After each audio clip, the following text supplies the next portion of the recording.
ត់ការខ្ញុំប្រតិព័ន្ធការបាត់ដំណងដល់ចិនគំរួញគួនគិនពេងកងតែបាត់ដំបងកងមកចំបាឥឡូវបានយល់ចំពេសៀមរាបក្រអូបជួយជ្រាបពោបញ្ញាមរា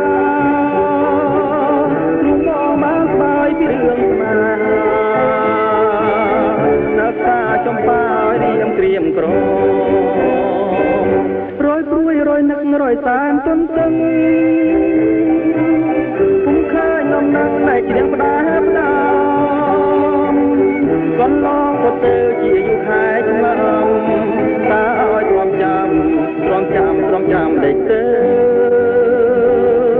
ពេលនេះចំបៃសៀមរាបបងអើយមានតែអ្នកហើយព្រះលោកដំជួយផងខ្លួនឲ្យបងបានរស់នៅ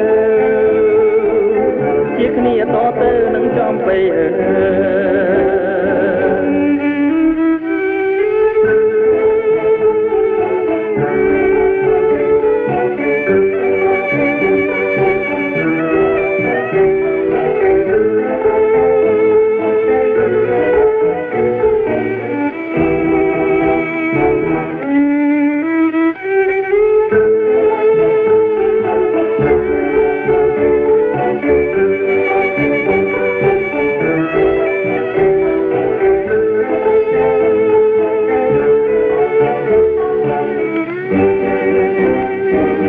រយព្រួយរយនឹករយសានទន្ទឹង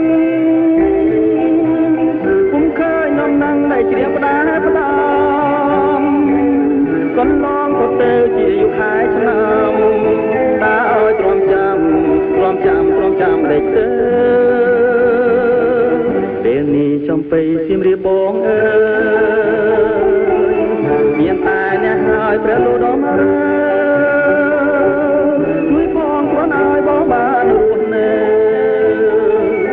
ជាគ្នាតទៅនឹងចំបៃអើយជាគ្នាតទៅនឹងចំបៃអើយជាគ្នាតទៅនឹងចំបៃអើយ